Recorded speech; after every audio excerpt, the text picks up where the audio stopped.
नमस्कार, स्वागत है आपका। मैं आपके साथ स्तेश नैन मोर। आप देख रहे हैं स्तेश नैन अनफिल्टर्ड और आज हमारे साथ स्पेशल गेस्ट जो जुड़े हैं जिन्होंने नागौर की जमीन से राजस्थान की राजनीति में अपनी मजबूत पकड़ बनाई है।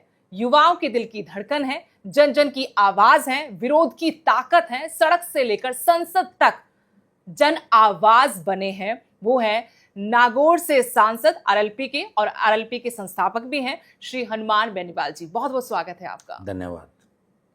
जब हनुमान बेनीवाल का जिक्र होता है, नाम उनका आता है, तो एक बेबाक, बिना लाग लपेट के और गरीबों की, मजबूर लोगों की, या जिनको न्याय नहीं मिलता, जिनकी आवाज नहीं कोई सुनता, उनकी आवाज बनने वाले एक शख्सियत हमें नजर आते हैं।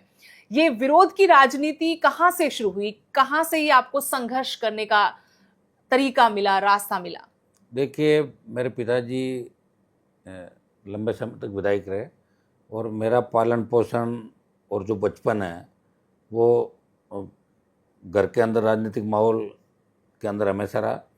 और हमेशा मैं स्कूल, कॉलेज, यूनिवर्सिटी यहाँ से हमेशा पॉलिटिक्स, पहले छात्र राजनीति, जिसमें छात्र आंदोलनों के जरिए छात्रों की समस्याओं का समाधान कैसे हो, और फिर विधानसभा के अंदर अपने लोगों का प्रतिनिधित्व कैसे हो, कैसे आम पीड़ित, शोषित, अंतिम छोर पर बैठे व्यक्ति को न्याय मिले, और राजनीति के अंदर सुशासन और राजनीति के अंदर करप्शन को खत्म करे, जीरो टॉलरेंस भ्रष्टाचार जिसको बोलते हैं, कि भ्रष्टाचार खत्म हो और नेताओं का सम्मान बढ़े।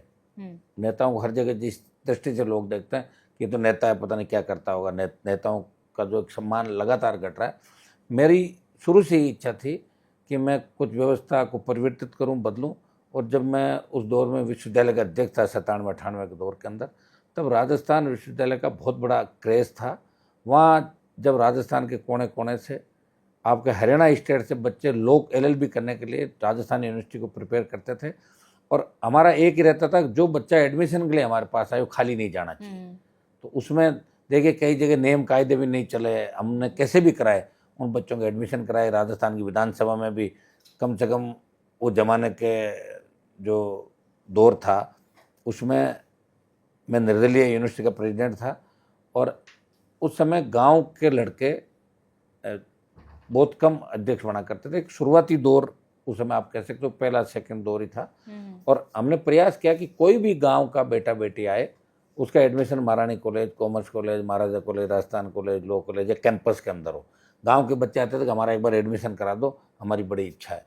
और हरियाणा के बच्चे भी आते थे कि लो हम राजस्थान यूनिवर्सिटी से करेंगे। हमने 5% ग्रामीण छात्रों को आरक्षण की व्यवस्था कराई। मैं ग्राम सेवक, पटवारी और सरपंच से लिखा के ले आए कि फलां गांव का बेटा बेटी है, उसको 5% एडमिशन में अलग से मिलेगा। ये पहली बार देश के अंदर राजस्थान विश्वविद्यालय के अंदर हुआ, और हमने खूब संघर्ष किया। शायद विश्वविद्यालय अध्यक्ष रहते हुए भी मेरे पिताजी का उस समय देहांत हो गया था बीच में ही। बहुत बड़े छात्र आंदोलन में मैं जेल भी गया, और जेल के अंदर 17 दिन तक भूख हड़ताल करी मैंने, खुद स्वयं अध्यक्ष था मैं, और शायद पहला अध्यक्ष था उस दौर का जिसने इतना ज़्यादा जेल के अंदर रहकर संघर्ष किया। मेरी तबीयत भी बिगड़ गई थी जेल के अंदर। 1997-98 का दौर था, मैं सरकार से लड़ रहा था, लेकिन सरकार को झुकाया, और केंद्रीय कारागृह में 3 मंत्री राजस्थान सरकार के, और मेरे पिताजी जो जमाने के अंदर बीजेपी के अंदर हुआ नेता थे, ये चारों जेल के अंदर राजस्थान सरकार की तरफ से समझौता करना है। शायद पहला हिस्ट्री के अंदर होगा कि 3 मंत्री और 4 नेता जेल के अंदर। पिताजी तो बेटे के अधिकार के रूप में, भाई मेरा बेटा भूख हड़ताल करा, इसका स्वास्थ्य बिगड़ जाएगा, और वो चूँकि उस जमाने के सरकार के नज़दीक थे, और मंत्री इसलिए कि हनुमान बेनीवाल ने जो आंदोलन किया वो बहुत बड़ा आंदोलन है।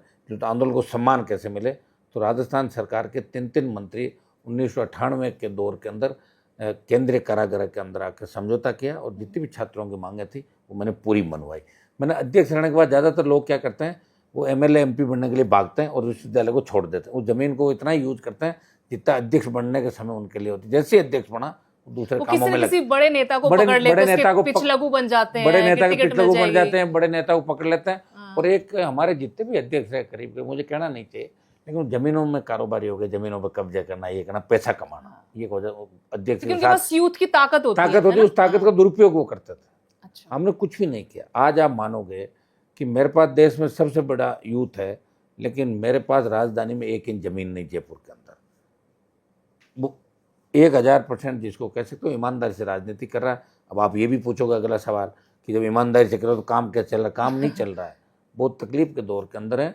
एक ईमानदारी हमारे पास सबसे बड़ी ताकत है। ईमानदारी, स्वाभिमान, जो जाट के खून के अंदर होती है। जाट की परिभाषा ही यही होती है कि ईमानदार होता है, रक्षक होता है और बात का धनी होता है। वो हनुमान बेनीवाल ये करके दिखा रहा है। और इसीलिए हमेशा एक विद्रोह, क्रांति, क्योंकि भगत सिंह मेरे आदर्श थे, सुभाष चंद्र बोस, वीर तेजाजी महाराज, महाराजा सूरजमल, राणा प्रताप, जो लड़ाके थे, जिन्होंने स्वाभिमान के खातिर लड़ाइयाँ लड़ी, वो तमाम जो क्रांतिकारी थे, उनको मैं अपना आइडियल के रूप में हमेशा मानता अपने रहा। पिता से आपने, माता से आपने क्या सीखा? माता से इसलिए कि माँ का प्रभाव बच्चे पे सबसे ज्यादा होता है। मेरी माँ, दूसरा पिता क्योंकि सियासत में थे, आप भी मेरी राजनीति माता में। जी तो अभी अब 80 साल की उम्र हो गई, 5-7 साल से थोड़े बीमार रहने लगे। बाकी घर का खाना खुद ही बनाते थे। और मैंने उस जमाने में देखा जब हमारी बड़ी भाभियाँ, माता जी, परिवार की सारी लेडीज 200-200 लोगों का खाना खुद ही बनाते थे। मेरे पिताजी को बहुत शौक था कि 200-500 आदमी मेरे यहाँ खाए। बड़े जमींदार थे। और 1957 के दौर के अंदर 57, उसमें पेट्रोल की जीप रखा करते थे।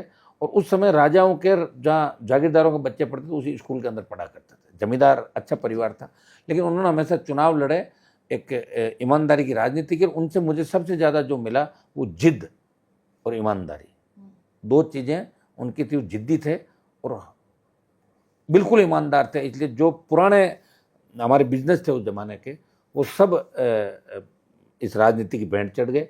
हर चुनाव में देखते थे फादर जमीन बेच के चुनाव लड़ते थे। और मेरी परिस्थितियाँ भी ऐसी ही रही कुछ कि पिताजी को 98 के अंदर जब मैंने खोया, चुनाव प्रचार 3 दिन मैंने उनका किया। मैं यूनिवर्सिटी का अध्यक्ष था। उनकी तबीयत खराब हुई, एक लड़के ने आत्महत्या कर ली यूनिवर्सिटी के अंदर। मुझे सीएम ने कहा आप जाओ। मैं आया, मैंने उस मामले को प्रयास किया कि इसको कैसे हल निकले। आत्महत्या कराने वाले दूसरे छात्र नेता थे जो उसको मरवा कर खुद का राजनीतिक हित चाहते थे, कि बच्चे पे केरोसिन डलवा के आत्महत्या। ये 98 का दौर था। फिर रात को मेरे पास टेलीफोन आया कि पिताजी की डेथ हो गई। मैं वहाँ से वापस आया, पार्टी ने मुझे उम्मीदवार बनाया, लेकिन चंद लोगों ने पार्टी के अंदर ही बैठे और वहाँ के जिला कलेक्टर और दूसरे अधिकारियों ने, जो किसी न किसी तरह की गणना रखते थे, नहीं तो मैं 25.5 साल का विधायक 1998 के दौर में बन जाता। फिर मैं हाई कोर्ट गया, पार्टी ने मेरा साथ नहीं दिया। सुप्रीम कोर्ट गया, लेकिन सुप्रीम कोर्ट, हाई कोर्ट के अंदर भी मुझे न्याय नहीं मिला। और आफ्टर इलेक्शन आने की बात करी, और 98 का जो चुनाव परोसी हुई थाली थी, मैं मेरे पिताजी की जगह जो सहानुभूति की लहर थी, कम 40,000 वोट से मैं जीतता। उसमें मुंडवा विधानसभा क्षेत्र का नाम था। तो 98 का दौर इस हिसाब से मेरा निकल गया। और जब मैं यूनिवर्सिटी का प्रेसिडेंट था तो बीजेपी का प्रदेश नेतृत्व ये चाहता था कि मेरे पिताजी लड़े मुंडवा से, और हनुमान बेनीवाल राजस्थान विश्वविद्यालय का नेता, उसे बीजेपी ज्वाइन करा के निर्दलीय था, और मेरे पिताजी बीजेपी में थे।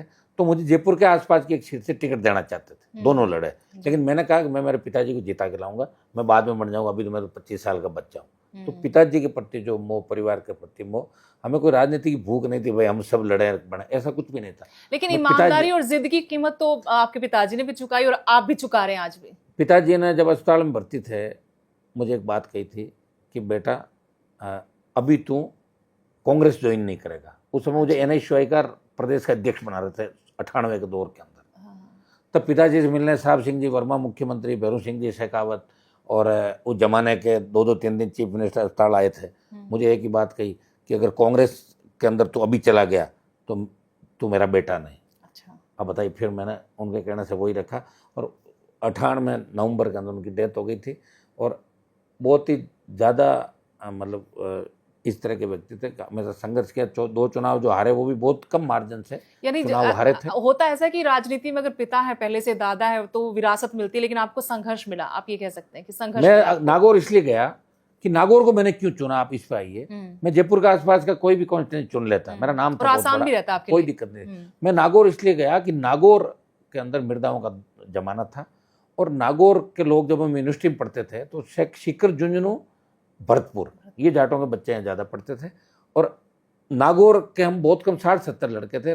हमें हमेशा चिढ़ाते थे, तुम तो तालाबों का पानी पीते हो, गंदा पानी पीते हो।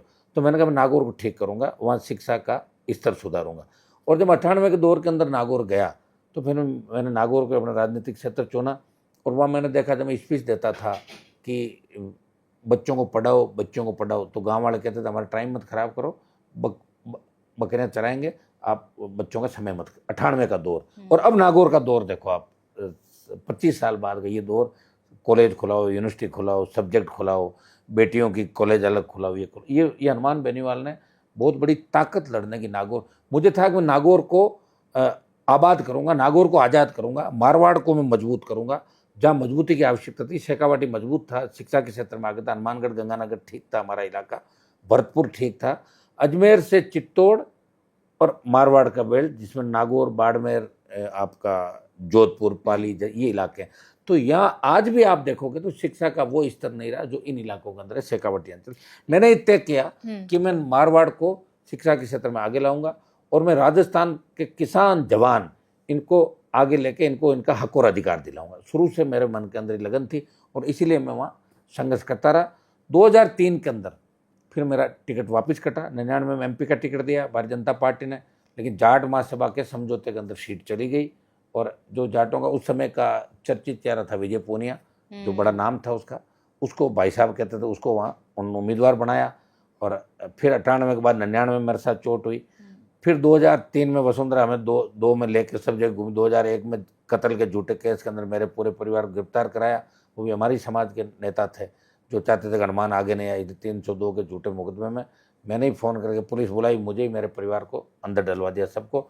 और झगड़ा कोई और था, जहाँ झगड़ा था मैं था भी नहीं, तो मुझे 3 महीने जेल के अंदर रहना पड़ा। एक मेरे भाई जो बड़े भाई थे उनको सरेंडर कराया, उनकी जेल के अंदर ही हम दोनों जब अस्पताल के अंदर उनकी डेथ हुई। बताओ मैंने क्या क्या परिस्थितियाँ नहीं देखी। और फिर 90 दिन बाद जब मुझे रिहा किया, तो उसके बाद भी सुप्रीम कोर्ट तक अपने ही समाज के बहुत से लोग मेरा विरोध कर रहे थे उस समय, और वो चाह रहे थे कि हनुमान जेल के अंदर रहे। जेल के अंदर वो बाहर नहीं आए। लेकिन वो सारी परिस्थितियां मैंने देखी। 2 भाई मैंने खो दिए MLA बनने के बाद। दूसरे मेरे जो भाई थे वो भी 9 के अंदर विधायक बनने के बाद वो भी चले गए हार्ट अटैक से। फादर भी 60 साल की उम्र के अंदर गए। वो पहला भाई था वो 34 साल की एज के अंदर जो मेरे साथ थे। मैंने हर परिस्थिति देखी। मैंने मेरी माँ के आंखों में वो आंसू देखे जिस माँ के 7 बेटे थे हम, जिस माँ के पति विधायक मेरे पिताजी, 1000 बीघा जमीन, बड़े जमींदार, जहाँ 500 लोग रोज आ रहे हैं, वहाँ रोज बैठ रहे हैं, खाना खा रहे हैं, हर आदमी आ रहा है और इस हाथ से जा रहा। पुलिस हमारे पूछे बिना इलाके में एंटर नहीं करती थी। उस पुलिस की जीप में उस माँ ने अपने बच्चों को जाते हुए देखा, और उसके अंदर माँ ने देखा कि एक बच्चा मेरा जिसकी डेथ हो गई वो आ रहा, दूसरा बच्चा कोर्ट की परमिशन से उसका दाह संस्कार करना रहा भाई का, और 5 घंटे बाद वो वापस जा रहा है, और उसे जाते हुए देख रही मेरा एक तो चला गया, ये भी नहीं चला जाए। उस माँ की आंखों के अंदर मैंने आंसू देखे। मेरी माँ बहुत मजबूत है, आज भी 80 साल की, लेकिन वो कह रही है कि मेरा बेटा इस प्रदेश की और देश की सेवा करा, इसलिए मुझे कोई गम नहीं। जब भी हम कभी मायूस होते हैं, क्योंकि अब भाइयों में 2 भाई मेरे बड़े चले गए, एक भाई जो है मेरे से बड़े हैं, लेकिन सारे छोटे भाई हैं। वो मुझे 25 साल की उम्र में पिताजी के जाने के बाद ये एक जिम्मेदारी जो कहते हैं ना बचपन, वो बचपन संघर्षों के अंदर मेरा निकल गया। और 3 का जो चुनाव था उसमें वसुंधरा ने मुझे बहुत बड़ा धोखा दिया, मुझे पूरे राजस्थान में यूज किया। और उससे पहले 1999 का जो जाट आरक्षण आंदोलन था, उसमें अगर विश्वविद्यालय का कोई अध्यक्ष पूरे राजस्थान में घूम रहा था वो हनुमान बेनीवाल ही था। लेकिन 99 में जाट महासभा ने मेरे साथ चोट करके मेरी टिकट काटी। 3 में फिर जाट महासभा और वही लोग वापिस उसी व्यक्ति को लेके जो 99 में था। आपको बहुत गिले शिकवे हैं जाट गिले समुदाय शिकवे से, जाट और समुदाय से जाट नहीं, मुझे समुदाय की लड़ाई लड़ रहे हो आप। जाट समुदाय की, लेकिन उस समय की जो महासभाएं थी, महासभाओं के अंदर जो 4-5 पर्टिकुलर लोग पर्टिकुलर 4-5 लोग थे। 3 के अंदर फिर मेरा टिकट कटा, मैं निर्दलीय लड़ा। और मुझे दुख है कि धर्मेंद्र हेमामाल ने उस तथाकथित जो जाट समाज का नेता था उसके प्रचार में आए, प्रचार के लिए रोड शो किया, और टंकी पे चढ़ के धर्मेंद्र ने वोट मांगे, कूद जाऊंगा। उस समय मेरा समाज इतना पढ़ा लिखा नहीं था, फिर भी जाट समाज के 70% वोट मुझे मिले। उस समय 30% वोट अलग गए, अदर कास्ट के वोट मिले। और मेरे सामने एक यादव कैंडिडेट जिसकी शादी जाटों में हो रखी थी, वो 2003 के अंदर जीत गई थी। आपको कभी ये नहीं लगा कि मुझे नुकसान हो रहा है एक ही कौम की राजनीति करने से, जाट समुदाय की राजनीति? नहीं, कौम की राजनीति के साथ आपके अपने भी आपका नुकसान करते हैं और दूसरी जातियों के वोट भी कट जाते हैं। देखिए मेरे कौम का भला मैं चाहता हूँ, लेकिन मैं साथ साथ दूसरी कौम का भी भला चाहता हूँ। मैं हमेशा कहता हूँ जाट, गुजर, यादव, मीणा, मुस्लिम, मेघवाल, तो तमाम चीज़ें आप लोकसभा के अंदर मेरी स्पीच सुनोगे, तमाम जातियों को साथ लेके मैं हमेशा चलाऊँ। और मैं वीर तेजाजी महाराज, जिनके बारे में आप लगातार अब सुन रहे हो, मैं आगे आपको इसके अंदर बताऊंगा। तो 3 का जो चुनाव था, मेरे पे झूठा कत्ल का केस था, परेशानी में था मैं, मेरे सामने तथाकथित व्यक्ति को उतारा और पूरी जो राजस्थान के बड़े जाट आप जिनको कह सकते हो 3 के अंदर जो अधिकारी थे बड़े वो सब उसका प्रचार कर रहे थे। अच्छा, लेकिन मशीनरी का पूरा इस्तेमाल मैं पूरा, और कांग्रेस को मैंने 3rd नंबर पर डाल दिया 3 में। फिर 2004 लोकसभा चुनाव आया तो बीजेपी का एक खेमा जो मुझे मदद कर रहा था, और भंवर सिंह डांगावास MP के कैंडिडेट बने, जो मेरे पिताजी के मित्र थे, चौधरी थे, उन्होंने ज्वाइन किया और उन्होंने मुझे कहा कि आपको हमारे साथ रहना होगा। मेरे सामने एक ही मजबूरी थी कि यार मैं कांग्रेस में जाऊं या भाजपा में, क्योंकि उस स्थिति में मैं स्टेट के अंदर कुछ नहीं कर सकता उस समय। तो मैंने भंवर सिंह जी की वजह से बीजेपी के एक ग्रुप से बात की और बीजेपी का मैंने प्रचार किया और भंवर सिंह जी को चुनाव जीता दिया, मैंने कांग्रेस को हरवा दिया। लेकिन 6 महीने बाद ही वापस मेरी लड़ाई भारतीय जनता पार्टी के अंदर वसुंधरा से लड़ाई हो गई थी, जब डीडवाना के अंदर जीवन गोदारा की, अनंत पाल और इस गैंग ने हत्या की। गुर्जर आरक्षण का आंदोलन चल रहा था, मैं अपने आप को रोक नहीं पाया और मैं अपने समाज के लिए, गुर्जर समाज के लिए वापस सड़कों पे बीजेपी के अंदर रहते हुए बीजेपी के खिलाफ मोर्चा मैंने खोल दिया। कोई पर्सनल टसल उनके साथ नहीं थी आपकी? ना कुछ भी नहीं। मैं वसुंधरा जी से मेरी 3 का टिकट धोखे से मेरा उन्होंने काटा था। वो मन में था? वो तो अभी भी है मेरे मन में। अच्छा, अभी भी मेरे मन के अंदर है कि उन्होंने जो घाव मुझे दिए थे उसको मैं कभी भुला नहीं पाऊंगा, पर्सनल जो अभी भी नहीं। हाँ 100%। और उसका खामियाजा वसुंधरा को, स्थिति अच्छी नहीं मैंने तो करी और किसने पार्टी करी? स्थिति उनकी अच्छी ऐसा है कि राजस्थान का जाट और राजपूत और गुर्जर वो उनको चाहता था। जाट राजस्थान का नौजवान, जब मैंने आंदोलन किए तो नौजवान हमारे साथ आ गया, राजपूतों का लीडर बन गए और गुर्जरों का अलग नेता हो गए, तो वसुंधरा अकेली हो गई। तो ये स्थिति उन्होंने हमारी खराब की और हमने उनको उसी स्थिति में लाके पटक दिया। लेकिन आपको नहीं लगता उस बात का खामियाजा राजस्थान की जनता भुगत रही है? तो जनता तो भुगत रही है, लेकिन जनता तो वैसे ही भुगतती है वसुंधरा के राज के अंदर। आप बताओ, अभी वसुंधरा जी ने तो ये सब काम किया ना, उस समय अगर सोच समझ के संघर्ष करने वाले लोगों को साथ रखती तो निश्चित रूप से हम 3 में विधायक बन के आ जाते सारे के सारे, तो उनको भी एक मजबूत ताकत मिलती। लेकिन उन्होंने जानबूझ के टारगेट किया। बाद में भी बहुत सी लड़ाइयाँ वसुंधरा से मेरी हुई, मुख्यमंत्री बनने के बाद 3 से 8, 13 से 18 हमारे इनकाउंटर करने के प्रयास किए गए। बहुत सी तकलीफों के दौर से मैं गुजरा था। 8 में बीजेपी चाहती थी कि मैं बीजेपी लड़ूं, मैं निर्दलीय चाहता था, लेकिन लोगों ने कहा बीजेपी लड़ो, बीजेपी लड़ लिया। और 4 महीने बाद लोकसभा के चुनाव में फिर खिलाफ हो गया और मैं ज्योति मिर्धा को कैंडिडेट, मैं और डीडवाना के विधायक हम लेके आए इसको। इसका कोई कुछ भी नहीं था, इसके पिताजी के मात्र 12,000 वोट आए थे।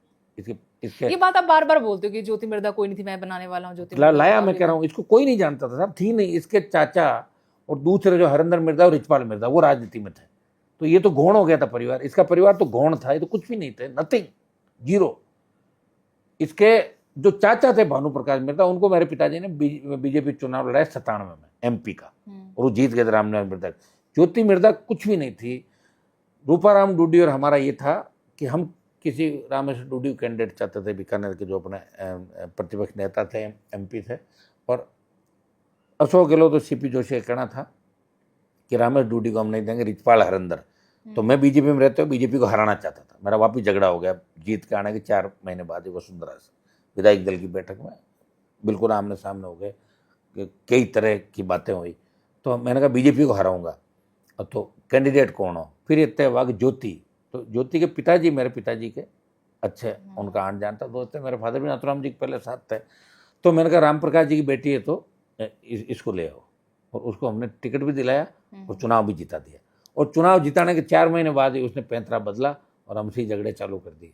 पहले कांग्रेस में रूपाराम डूडी से किए, फिर मेरे से किए, और उसके बाद फिर लड़ाई बढ़ती गई। ये लड़ाई पहली MP उसके पिताजी की आत्मा को अगर शांति कहीं मिली, मेरी बेटी बनी, तो हनुमान बेनीवाल का सबसे बड़ा योगदान है उसके अंदर। 12,000 वोट आए थे उनके 1990 के अंदर, जैतारण से लड़े थे इसके पिताजी राम प्रकाश जी, और 12,000 वोट आए थे। क्योंकि रिचपाल मिर्धा जो इनका ज्योति मिर्धा के नाथुराम जी के छोटे भाई का लड़का था, हमने इनके छोटे दादाजी का बेटा, उन्होंने इनकी पूरी विरासत पर पूरा जो सिस्टम था उसको हैक कर लिया था। आपकी राजनीति को भी 2 तरीके से लोग आंकते हैं। एक ऐसे राजनेता के रूप में देखा जाता है जो एक आह्वान पे लाखों लोगों की भीड़ जुटा सकते हैं। एक पक्ष ये कहता है कि हनुमान बेनीवाल बदजुबानी करते हैं, एक जाट समुदाय की राजनीति करते हैं और विरोध की राजनीति स्पेशली करते हैं, कि विरोध ही करना उनको आता है, कोई विजन उनका नहीं है। देखिए 8 के अंदर मैं विधायक बना और मेरा झगड़ा वापस बीजेपी पार्टी द्वारा मुझे बाहर निकाल दिया। 8 से 13 मैंने राजस्थान की विधानसभा के अंदर सबसे ज़्यादा किसान जवान की लड़ाई लड़ी, राजस्थान में दौरे किए, खूब लड़ाई लड़ी। 8 सितंबर मैंने डेवलपमेंट चालू कराया नागौर जिले के अंदर, खींवसर जो विधानसभा थी उसके अंदर अंधेरा था डाणियों के अंदर, 80,000 डाणियाँ अंधेरे में थी। आप देखिए क्या स्थिति होगी नागौर की। प्रत्येक ढाणी के अंदर बिजली, पानी, सड़क, स्कूल, कॉलेज ये मैंने चालू कराए 8 से 13। और फिर 13 के अंदर मैं निर्दलीय जीता जब बीजेपी का दबदबा वसुंधरा आई। और 13 से 18 मेरा संघर्ष सड़क पे भी था, वसुंधरा से भी था, विकास भी करवा रहा था। कॉलेज, पंचायत समितियाँ खींवसर के अंदर मैंने ही शुरुआत करी। और नागौर का सम्मान और वीर तेजाजी महाराज की जयकारा के साथ जो शुरुआत मैंने करी राजस्थान के अंदर, वो 13 से मैंने शुरुआत करी। मुझे राजस्थान के किसानों के लिए कुछ करना है। तो 14-15 के बाद जब मैंने दौरे चालू किए, उसके बाद हुंकार रैलियां चालू करी मैंने। किसान कर्ज माफी, किसान का कर्जा माफ हो। और मेरे मन में ये आ गई थी, मैं किरोड़ीलाल मीणा के साथ संघर्ष कर रहा था उस समय, कि मैं अलग पार्टी बनाऊंगा और पार्टी बना के मैं अलग लड़ाई लड़ूंगा राजस्थान के अंदर। और ये मेरा विजन था, किसान की कर्ज माफी हो, फ्री बिजली मिले, सशक्त लोकायुक्त हो ताकि भ्रष्टाचार का खात्मा कर सकें, और ये बेरोजगारों को रोजगार, खाली पद भरना। और ये प्रमुख मुद्दे जो राजस्थान के थे उनको लेके मैंने रैलियां शुरू करी। पहली रैली मेरी थी दिसंबर 16 के अंदर नागौर में, वो जो 5 लाख लोग आए थे, हुंकार रैली थी। और सेकंड रैली जब मैंने बाड़मेर में करी, तब शायद राजस्थान ने, देश में लोगों ने नहीं सोचा होगा कि एक अकेला व्यक्ति इतने लोगों का दिल जीत सकता है। वो 7 लाख की संख्या थी बाड़मेर बॉर्डर के ऊपर, कितने कितने किलोमीटरों तक टावरों पर लोग बैठे देख रहे थे। उस रैली का आप ड्रोन से आप देखोगे, लगेगा कि किसान और जवान का कितना आशीर्वाद हनुमान बेनीवाल को। आपको सत्ता रास नहीं आती आपके पास, तो किसान आंदोलन के वक्त भी बड़ा मौका था। फिर मैं आपको उसको राजनीतिक स्टंट बताया कि जमीन फिर से मजबूत करने के लिए हथियार के रूप में इस्तेमाल किया जा रहा है किसानों के आंदोलन को। बाड़मेर के बाद बीकानेर, सीकर जब मैंने रैलियां करी, तो डरी हुई वसुंधरा सरकार ने स्टेट हाईवे टोल मुक्त कर दी और फ्री बिजली कर दी 5 हॉर्स पावर की, ये हमारे डर से। फिर हमने जयपुर में रैली करके पार्टी बनाई। वो सौभाग्य मुझे ही मिला, 66 साल बाद किसी ने पार्टी राजस्थान में बनाई। वो राष्ट्रीय लोकतांत्रिक पार्टी का गठन हुआ, पहली राजस्थान की पार्टी किसानों जवानों का आशीर्वाद से। क्योंकि पार्टियां पहले, हम देवीलाल जी, चरण सिंह जी, इनके नारे लगाते थे, हम बच्चे थे जब, हमारे पिताजी वगैरह भी लोक दल उसमें। लेकिन राजस्थान का कोई नेता या किसान का बेटा पार्टी बना के इस राजस्थान के जवानों को एक दिशा देने का प्रयास करेगा, नेतृत्व देगा, वो हनुमान बेनीवाल ने किसानों का आशीर्वाद से 29 अक्टूबर 2018 को पार्टी का गठन किया। और पार्टी का गठन करने के बाद 19 में मैं चाहता था कि लोगों का मानस क्या है। मैंने लोगों पर ही छोड़ा कि आप बताओ अपने को क्या करना चाहिए लोकसभा के। लोगों ने कहा मोदी से अलायंस करो और एनडीए के अंदर जाओ। तब अशोक मोदी से अलायंस किया, मैं खुद लड़ा और अशोक गहलोत के बेटे को, जो अपने आप को जादूगर कहते हैं, जोधपुर में जाके हराया। और 25 सीट जब अलायंस हुआ था, मैंने कहा था आपकी 25 सीट हम दिलाएंगे। बीजेपी ने कभी सोचा भी नहीं, 2 सीट मुझे दे रहे थे। बाड़मेर में मैंने सीट नहीं मांगी, मैंने कहा कैंडिडेट में मेरा दे देता हूँ, सीट आप अपनी रख लो। कैंडिडेट हमने चेंज कराया, मैं इसको चाहता था, कैलाश चौधरी थे, और वसुंधरा जी किसी और को चाहती थी, उसको हम नहीं चाहते थे। तो कैंडिडेट में हमारी बात रख ली, सिंबल उनका रह गया। और जब किसान आंदोलन हुआ तो हरियाणा, पंजाब और देश के प्रमुख किसान नेताओं ने, उत्तर प्रदेश के प्रमुख किसान नेताओं ने ये कहा, साहब अगर आप इस्तीफा दे दो तो जाटों के अंदर एक ज़बरदस्त मैसेज देश में जाएगा। तो मैंने कहा मैं तो दे दूंगा इस्तीफा, लेकिन मेरे इस्तीफे से क्या होगा बताओ कि साहब हो जाएगा, आप एक बार इस्तीफा दो। तो मैंने पहली बार इस हाईवे को जाम किया। मैं 15,000 लोगों के साथ आया था। फिर मैं गृह मंत्री का मेरे पर टेलीफोन आया कि आप 10 दिन का समय दो हमारे को, अभी मत छोड़ो आप। 10 दिन मैंने वेट किया, फिर 15 दिन बाद हमने 1 लाख। 10 दिन में क्या होने वाला था आपको, क्या 10 दिन उन्होंने कहा होगा भाई कुछ न कुछ रास्ता निकल जाएगा, इसलिए आप एक बार जल्दबाजी मत करो। 15,000 हम लोग आए थे, तो रास्ता 15,000 लोग जैसे ही हाईवे पर आए, तो हरियाणा का ये शाहजहाँपुर का बॉर्डर है, ये गुर्जर आरक्षण आंदोलन के समय भी ये हाईवे जाम नहीं हुआ था। इसको मैंने ही जाम किया था पहली बार। फिर 1 लाख लोगों के साथ में आया, फिर 70 दिन में बैठा रहा, ट्रैक्टर लेके वहाँ से दिल्ली आया, फिर गया। और मैंने झंडे के साथ आंदोलन किया था, मेरी पार्टी का झंडा लगा हुआ था, उसमें किसान का झंडा अलग था। लोग कहते मैं पार्टी के साथ आंदोलन, मैंने कहा ठीक है, जो कमजोर होंगे वो नहीं करेंगे, जिसके पास ताकत है वो तो करेगा। और हमारे पास जवानों की ताकत, फिर किसान के लिए लड़ रहे थे, तो फिर उसमें क्या मतलब, बाद में तो किसान संगठनों ने खुद ही चुनाव लड़ लिया था, आपने देखा था। लेकिन मैं किसी दूसरे बॉर्डर पर नहीं गया, मैंने हरियाणा की राजनीति में इंटरफेयर नहीं किया, यूपी में नहीं किया। और मैं हमेशा कहता था, 17 में जयंत का प्रचार करके आया, मैंने कहा उत्तर प्रदेश में जयंत को मजबूत करना है, हरियाणा में हमारे दूसरे भाइयों को मजबूत करना, राजस्थान में आरएलपी को मजबूत करना, हमेशा इसी सोच के साथ मैंने काम किया। आपको रिग्रेट हुआ उस डिसीजन पे, बाद में पछतावा हुआ आपको कि मुझे एनडीए को नहीं छोड़ना चाहिए? ना कुछ नहीं पता, मेरा जो जन्म है वो लड़ने के लिए हुआ, तो लड़ ही रहा हूँ ना मैं भाई। एनडीए को लेकिन संघर्ष वाली, ये विरोध वाली राजनीति कितनी लंबी चल सकती है? क्योंकि आप भी समझते हैं, आप कह भी चुके कि मेरे पास कुछ बचा नहीं है।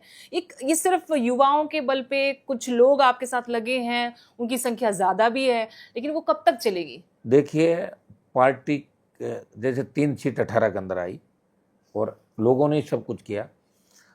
जब किसान आंदोलन में मैंने सत्ता छोड़ी तो मुझे लगा कि इस बार 15-20 से ज़्यादा विधायक आएंगे। हाँ। मेरे कुछ सिस्टम सही नहीं बैठा।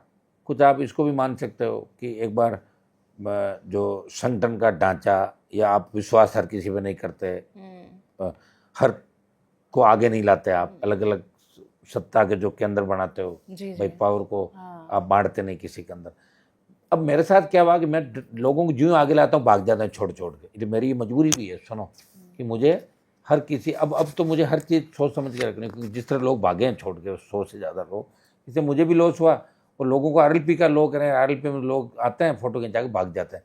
अब मैं धरातल पे वापस लड़ाई लड़ रहा हूँ। और आप देखिए, अभी राजस्थान में 1.5 साल में एक ही व्यक्ति लड़ता हुआ दिख रहा है, वो आरएलपी और हनुमान बेनीवाल, उस 1.5 साल से सड़क पर ही बैठा है। वो यहाँ भी लड़ रहा है लोकसभा में, वहाँ भी लड़ रहा है और नागौर में भी लड़ रहा है।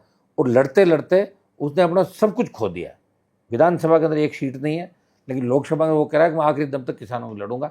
मैं ये चाहता हूँ, मेरे बिजली का कनेक्शन काटा सरकार ने, मैंने कहा सबके भराओ बिल, मैंने तो 2 लाख रुपए दिए थे, सेटलमेंट कमेटी में मैंने रखा, फिर भी आपने, मुख्यमंत्री ने कहा कि हनुमान जी ने मेरे लिए ये कहा वो क्या, तो पीछे जाके कनेक्शन काट लेकिन दिया। आप भी तो ये बोलते हैं कि बिजली का बिल मत भरो, सुनिए टोल मेरी- मत पे करो। हाँ, वो कहता हूँ, वो और मैं इसलिए, उकसाते हैं आप, आपके लेकिन मैं तो भर रहा हूँ ना। आरोप है कि आप उकसाते हैं लोगों को बात बात पे। वो मैं इसलिए उकसाता हूँ कि बिजली फ्री करो, क्योंकि इतनी विंड और सोलर आ गई कि हर खेत में सोलर दिखेगा आपको राजस्थान में।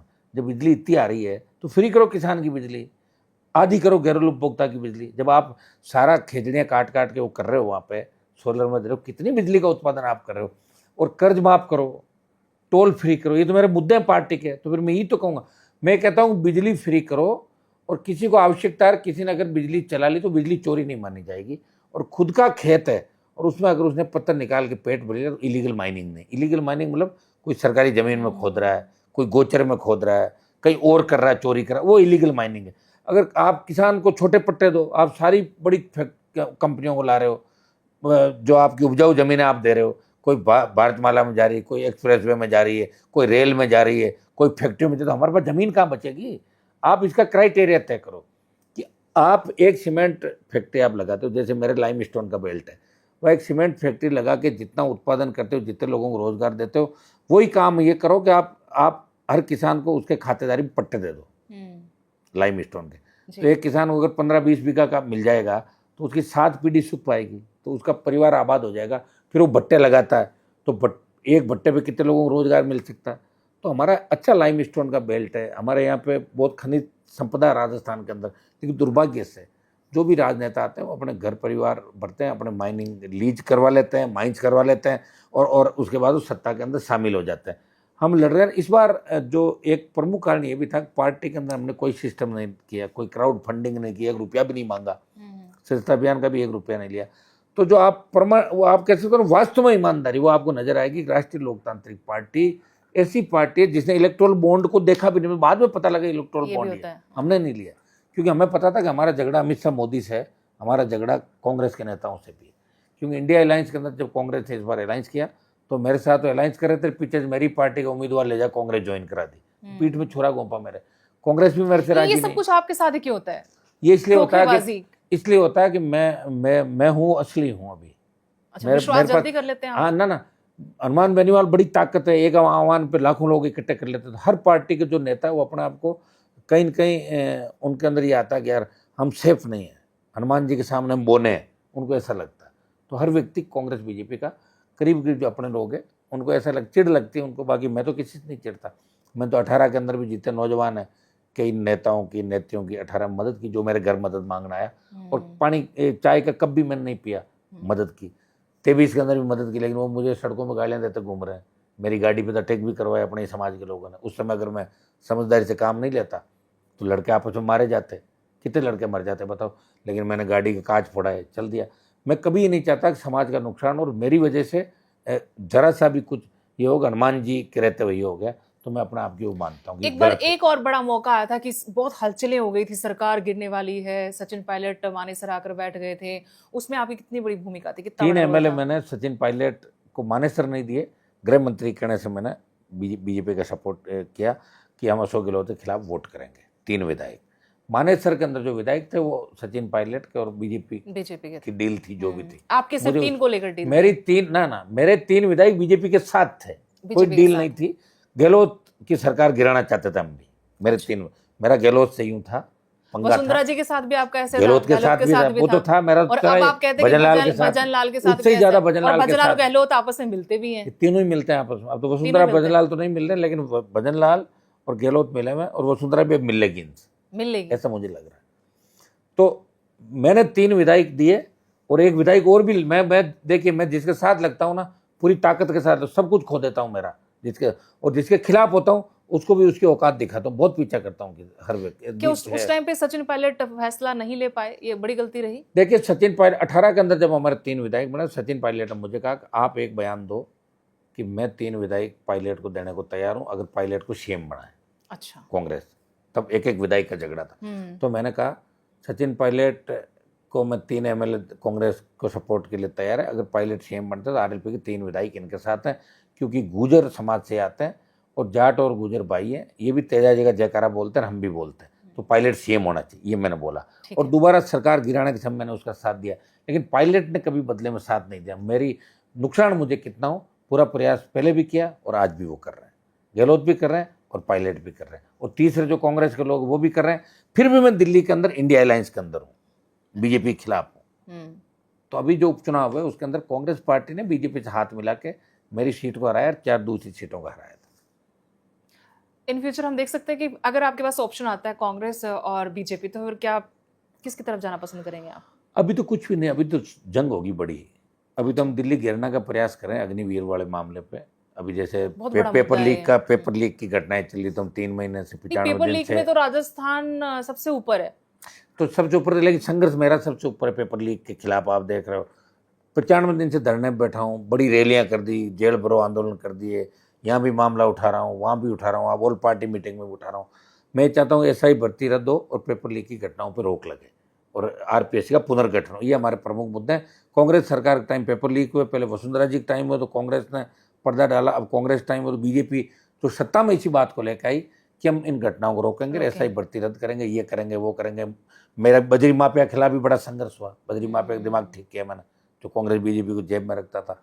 बड़े बड़े हार्डकोर अपराधी राजस्थान के, किसान के बेटों के सीने पे गोलियां मारे थे, तो उनके खिलाफ जंग राजस्थान में किसी व्यक्ति ने लड़ी। कभी डर नहीं लगा? आप सीधे बोल देते हैं किसी भी नेता के बारे में, जब मुख्यमंत्री कुर्सी पे बैठा है, कोई मंत्री है, पता नहीं, मैं डर नहीं लगता, गैंगस्टर जैसे आनंद पाल जैसे, आप सीधे वो, कभी कोई ऐसा नहीं आपको? अभी तक तो डर नहीं लगा, अभी तक तो नहीं लगा मुझे ना, डर लगा लगेगा भी नहीं लगता डर की। घर परिवार को, बच्चे छोटे हैं थोड़ा सा ऐसे कभी यूं लगता है, लेकिन अब जीवन तो एक बार जाना क्या है, वो तो ऐसी ईश्वर मदद करता है।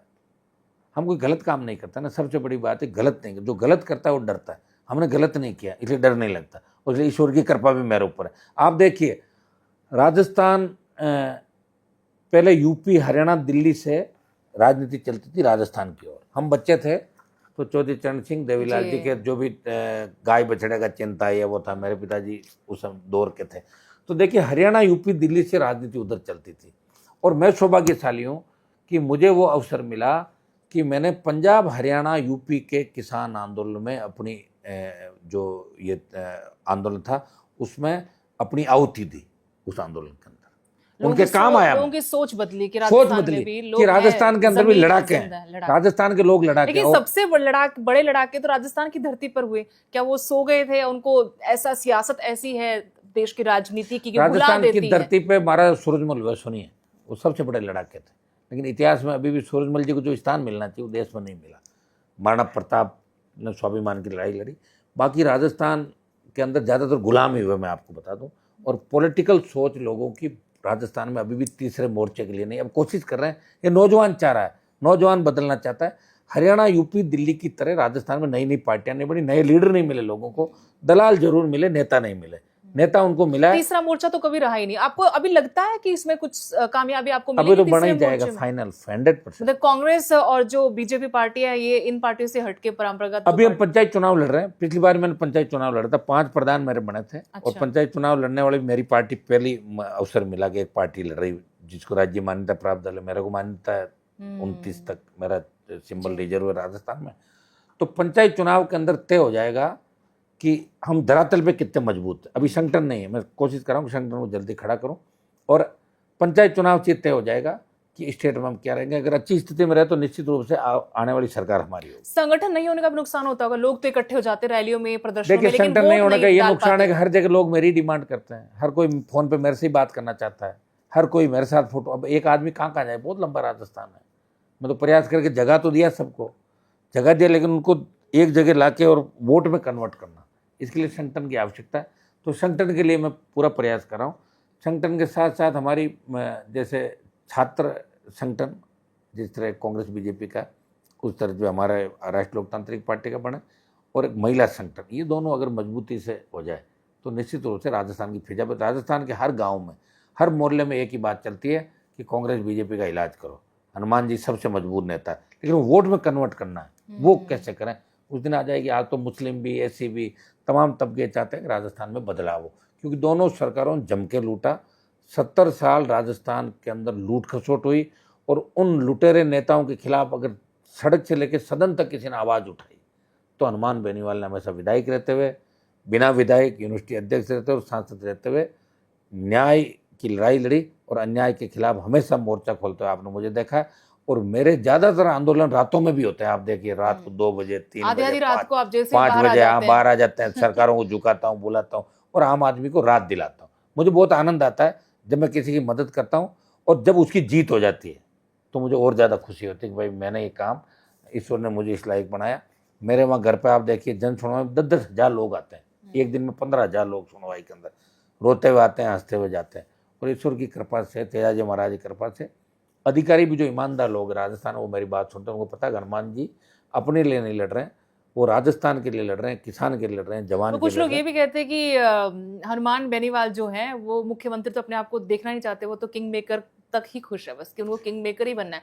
अगर आप मान लो कि आप मुख्यमंत्री बन जाएं तो राजस्थान के लिए पहली कदम से क्या करना चाहेंगे आप? अभी मानने से क्या होता है, वो तो उसी समय बताएंगे आप। मान राष्ट्रीय ही लो, लंबा लोकतांत्रिक, संघर्ष किया ऐसे आपने। मानने से क्या होता है, सुनो, मानने से कुछ नहीं होता, लेकिन ये है कि हम मुख्यमंत्री के आसपास भी बैठ जाए ना तो भी बहुत भला कर सकते हैं लोगों का। एक तो जितने भी लुटेरे, बदमाश, देखिए राजस्थान के अंदर जो योजनाएं वास्तव में धरातल पर होनी चाहिए, इतनी खनिज संपदा, इतनी अच्छी जमीन है, इतना अच्छा सुंदर क्षेत्र, पहाड़ी क्षेत्र, इतना बढ़िया राजस्थान है, दोहरा धरती सारा।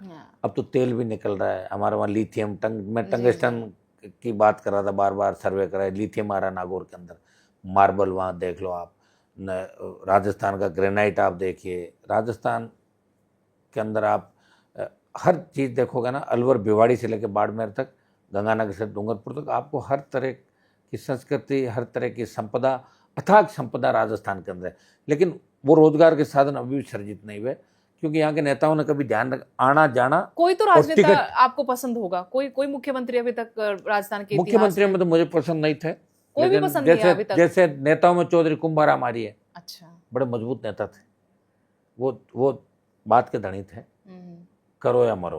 वो कहते हैं भाई, जाट ने खूंटा गाड़ दिया जबान जाट की, तो वो उनके अंदर था। कुंभाराम जी के अंदर बहुत मर्द आदमी थे। अब तो चौधरी चरण सिंह जी, देवीलाल जी, ये तो हमारे सब महाराज, मैंने आपको बताया था, ये इन लोगों को मैं फॉलो करता हूँ। और आज भी अगर किसी भी जाति के अंदर ईमानदार नेता है, देखिए मैं अभी राजस्थान में चुनाव लड़ा तो कई जगह, आप मानोगे नहीं, मैं, मुझे वैसे नहीं कहना चाहिए लेकिन मैं रखता नहीं मन के अंदर, कई लोगों ने कांग्रेस बीजेपी में मुझे 18-23 में फ़ोन किए कि हनुमान जी, हम अच्छे लोग हैं, ईमानदार लोग हैं, और आपने कैंडिडेट उतार दिया, और आप अगर प्रचार में आ गए तो साहब मैं तो मर जाऊंगा, मेरे 1000 वोट टूट गए, ऐसे ऐसे लोग। तो मैंने कहा था मेरे नहीं आने से, बोले मैं जीत जाऊंगा। तो मुझे लगता है कि यार मेरी पार्टी के 5000 वोट आए, कोई फायदा नहीं। मैंने मदद भी करी लोगों, ऐसे ही मदद करी। कोई मतलब नहीं, कभी बैठ के विचार नहीं करते कि इस तरह से राजनीति तो नहीं होती। अब और राजनीति वो ताकत है जो आप सपने देखते हैं, जो लाखों युवा आपके पीछे लगते हैं, उनके जो उम्मीदें वो पूरी चाहते हैं भाई हमारी सरकार बने। वो लगे इसलिए ना आपके साथ। सरकार देखिए, लोकतंत्र में या तो इतनी मजबूती के साथ आपके पास जनता हो कि सरकार को झुका सके, और ये सरकार आपकी हो। झुका तो हम रोज ही रहे हैं, लेकिन सरकार बढ़ानी है, और अब हम जो काम करें वो सरकार बढ़ाने के लिए करें राजस्थान के अंदर, और 100% इसमें हमें कामयाबी मिलेगी। और अब राजस्थान की राजनीति से ही देश के अंदर नए युग की शुरुआत होगी। राजस्थान से ही हम हरियाणा, यूपी, दिल्ली फतेह करेंगे वापस। वो अब की बार राजस्थान राजनीति का रण होगा, अखाड़ा बन चुका, अब 100% बन ही गया। राजस्थान का जवान तो सड़क पे ही रहता है, आप देखिए हमेशा। अब बच्चों को अगर मैं ये डाल दूं ना, मैं ट्वीट कर दूं इस रोड से जा रहा हूँ, सब जगह बच्चे अपना आप ही तैयार हो, ढूंढ लें कहाँ है, अपना आप आ जाएंगे गाड़ी घोड़े लेके। और ये डाल दूं फला जगह आना, अपना आप आ रहे हैं साहब। इसलिए मैं कह रहा हूँ दिल्ली में आगामी दिनों में जब घेराव होगा, रैली होगी, तब आप देखोगे कि देश का जवान अब देश की राजनीति पर कब्जा करना चाहता। राजस्थान छोड़ो, वो तो चाहता कि देश में जिस तरह हमारे चरण सिंह जी मजबूत थे, चरण सिंह जी का एक एम्पायर था देश में, उस तरह लोग चाहते हैं कि हम चरण सिंह जी का स्थान कैसे हासिल करें वापस। आज हम हमारे 5-5 चीफ मिनिस्टर हमारे समाज के होते थे, 5-5 कैबिनेट मिनिस्टर होते थे, कोई नहीं है साहब। स्टेट मिनिस्टर हमारे जैसे बैठे हैं, वो कहते कुछ नहीं होता, तो रेल के अंदर एक टिकट नहीं करवा सकते हो कन्फर्म। तो ऐसे लोगों से क्या करोगे? अब हम यूँ चाहते हैं बहुत कुछ खो दिया, पाना है, तो इसके लिए तो आपको फिर खरा सोना चाहिए नेता। तो खरा सोना कौन है? कौन ऐसा जो हर समय लड़े? लोग तो पैसों के लिए लड़ रहे हैं, बंटवारे के लिए लड़ रहे हैं। हरियाणा में कैसे पॉलिटिक्स खत्म हुई आप देख लो, यूपी में देख लो, पंजाब, दिल्ली के अंदर देख लो। लोग अपने पिताजी दादाजी का नाम लेकर ही काम निकालना चाहते हैं, खुद कुछ नहीं करना चाहते, व्यापारी बन गए सारे। और जब किसान नेता व्यापारी बन गए तो फिर किसान राजनीति हाशिए पे चली गई। यही कारण है सारा का सारा। और मैं आपको विश्वास दिलाता बात ये कि कोई संघर्ष करना ही नहीं चाहता, नहीं लोगों के चाहते। बीच चाहता नहीं, लोगों के काम नहीं करवाना चाहता। वो एक बार मंत्री, लोग तो ये चाहते हैं कि हमें सत्ता मिले और 4 महीने पहले वापस चेंज करके अगला दल करके फिर 5 साल उसमें मिले, फिर उसमें मिले, सत्ता में ही रहे। लोग यही चाहते। आपको सबसे बड़ा ऑफर कब आया था? मेरे को तो आप ऑफर हमेशा ही, मैं तो 3 महीने सबसे बड़ा ऑफर मैंने तभी कहा। ना ऐसा कुछ, सुनिए मेरी बात। एनडीए जब मैं छोटा था, किसान आंदोलन के समय, उस समय गृह मंत्री जी ये चाहते थे कि मैं नहीं जाऊं, प्रधानमंत्री जी भी चाहते थे। उन्होंने मुझे कहा भी था, मैं करीब था, उनको विश्वास भी, मंत्री पद कोई मुद्दा नहीं था, बहुत बड़ा विश्वास उनको था। और उन्होंने कहा कि ये अच्छी बात नहीं है, आप अपना राजनीतिक नुकसान कर रहे हो। अब मैंने कहा साहब जो भाग्य में लिखा वही होगा, कौन किसका ये तो किस्मत की बात है। ये सही भी है, क्योंकि भजनलाल के सीएम बनने के बाद मैं किस्मत को मानने लग गया, पहले मैं नहीं मानता कि जब भजनलाल सीएम बन सकता है तो कुछ भी हो सकता है। इसका मतलब किस्मत कहीं ना कहीं है। आज भजनलाल जी देखो घेवर लेके घूम रहे थे दिल्ली के अंदर, कितनी विडम्बना देखिए आप। राजस्थान का मुख्यमंत्री सिर्फ घेवर लेके 5-5, 10-10 किलो, साहब तीज के घेवर है, जयपुर के घेवर है, देसी घी के, ताकि मेरा कोई सीएम नहीं हटाए। ये दुर्भाग्य है कि राजस्थान का हमें नीचा देखना पड़ता है कि घेवर मिठाई और घी से हम मुख्यमंत्री रहना चाहते हैं। ये हमारी हैसियत रह गई। लेकिन विरोधी ये भी आरोप लगाते हैं कि बीजेपी किसी मजबूत उम्मीदवार को तो मुख्यमंत्री बनाना ही नहीं चाहती। अब वो तो बीजेपी की पॉलिसी होगी, लेकिन बीजेपी अगर सारे काम यही चाहती तो फिर बीजेपी लंबे समय तक रहेगी नहीं देश के अंदर। क्योंकि आप भी तो बीजेपी का पार्ट रहे ना, इसलिए मैंने सुनिए मेरी बात। क्या स्ट्रेटेजी इंदिरा गांधी के समय तो आपने देखा हो कैसा तूफान उसका चला था इंदिरा गांधी का। वो भी हाशिए पे आ गई थी। ज़्यादा आप जिस चीज़ को दबाओगे वो उतनी तेजी से उछल के वापस आएगी। तो हिंदुस्तान की जनता बदलाव चाहती है। बदलाव खाली बातों का नहीं, धर्म के नाम पे भी आप कर रहे हो तो कितने दिन करोगे? धर्म के अंदर भी तो रोजगार चाहिए। धर्म पे भी आप सोच लो भाई सिर्फ ये जातियाँ धर्म है, ये नहीं है, तो वो भी नहीं होगा। धर्म तो फिर धर्म, सब लोग सोच के काम करते हैं। और चूंकि कांग्रेस का नेतृत्व कमज़ोर है, कांग्रेस काम ढंग से कर नहीं पा रही है, न इंडिया अलायंस का ढंग से नेतृत्व कर पा रही, इसकी वजह से अब की बार मैं कह रहा हूँ 100 सीट और आती है ढंग से कांग्रेस चलती। मतलब अपने जो सहयोगी तो जुटाए, लेकिन उनका तालमेल नहीं। ना अभी भी नहीं, कोई तालमेल ना, बिल्कुल नहीं। कांग्रेस के नेताओं कोई मतलब नहीं किसी से, कोई बातचीत नहीं होती है। वो 100 सीट से खुश हैं कि 100 हमारी आ गई, अगली बार 125, उनको पता 272 चाहिए, 73 चाहिए, नहीं लाने उनको। तो उस हिसाब से तो बीजेपी बहुत आगे। जब अब पता नहीं कौन आगे पीछे होगा, लेकिन हम तो अभी तो खिलाफ ही हैं, इंडिया अलायंस के साथ हैं, वहाँ वोट करेंगे इनके साथ। और स्टेट में कांग्रेस बीजेपी दोनों के खिलाफ लड़ रहे हैं। राहुल गांधी को कैसे राजनेता के रूप में देखते हैं आप? मैं तो कोई बहुत अच्छा है इसलिए नहीं मानता, उनको पता ही नहीं है, कुछ पता नहीं उनको। जो नीचे 4 लोग फीड करते हैं उन्हीं चीज़ों को, वो चलता नहीं लंबा। राजनेता तो देखिए जमीन से जुड़ा हुआ व्यक्ति होना चाहिए। राहुल गांधी को पता होना चाहिए कि राजस्थान में कौन ताकतवर है, उत्तर प्रदेश में कौन ताकतवर है, हरियाणा में कौन ताकतवर है, पता ही नहीं उनको। आप हरियाणा की राजनीति के ले लो, अगर भूपेंद्र जी हुड्डा, दीपेंद्र हुड्डा अगर सही ढंग से सबको साथ लेके चलते, हम सबको चुनाव में झोंक देते तो 15 सीट बढ़ जाती, सीएम बन जाते। लेकिन दुर्भाग्य है कि अपने लोग कौन से समझते हैं, सही समय पर नहीं समझते, नहीं समझते, खामियाजा पूरी कौम को भुगतना पड़ता है और हम सबको भुगतना पड़ता है। अब आप मेरे पे भी ये बात कहोगे कि आप भी ये कर लेते, लेकिन मैं उस समय आवश्यकता थी, किसान कौम के सम्मान की लड़ाई थी और मोदी जी का एक बार अहंकार तोड़ना था, इसलिए हनुमान बेनीवाल को शहादत देनी पड़ी कि मोदी का अहंकार कैसे टूटे। अकेले अकाली दल ने छोड़ दिया तो राष्ट्रीय लोकतांत्रिक पार्टी भी छोड़ेगी। यहाँ से अभय सिंह चौटाला ने भी इस्तीफा दिया। चलो वो वहाँ विधायक थे, उन्होंने दिया, लेकिन एनडीए के जो पार्ट थे, एनडीए के पार्ट हम दो ही थे, आरएलपी और अकाली, और अकाली छोड़ दी। ये जो आपके साथ हुई, ऐसा हमने देखा जब पंजाब में इलेक्शन हुए, अकालियों को उसका रिजल्ट वहां नहीं मिला, किसान आंदोलन का, भले ही वो उन्होंने एनडीए से अलग हो गए, वो बड़ा फैसला किया, अकालियों ने छोड़ी सिर्फ इसलिए थी वापिस सत्ता पाने के लिए। देखो मैं आपको बताऊं, और हमने मन से छोड़ी। अच्छा, हमने मन से छोड़ी, सोचता तो है कि रिवाइव कर लें, नहीं, लेकिन कहा वो तो कितनी बार सीएम रहे, वो तो 50 साल 60 साल तो उनके पास राजनीति थी। अकालियों की और आरएलपी के अंतर था। आरएलपी तो उभरता हुआ था, मैं नहीं छोड़ता तो मिनिस्टर बन जाता, तो फिर बाद में समझौते में सीटें लेके फिर अभी मेरे मंत्री रहते, तो सब समझौते में। ये जैसा आपकी ये पार्टी है ना उत्तर प्रदेश में, अपना दल, जी, अपना दल अगर बीजेपी से अलायंस नहीं हो तो अपना दल की एक भी सीट नहीं आए। बीजेपी का फायदा उनको मिल रहा है और मेरा फायदा बीजेपी को मिल रहा था, मेरा फायदा कांग्रेस को मिल रहा है और कांग्रेस मुझे ही मार रही है। मेरे से बीजेपी ने मेरा शोषण किया, फायदा उठाया बार बार, और जिस वसुंधरा से लड़ा, अगर मैं नहीं लड़ता तो वसुंधरा को सीएम कौन रोकता?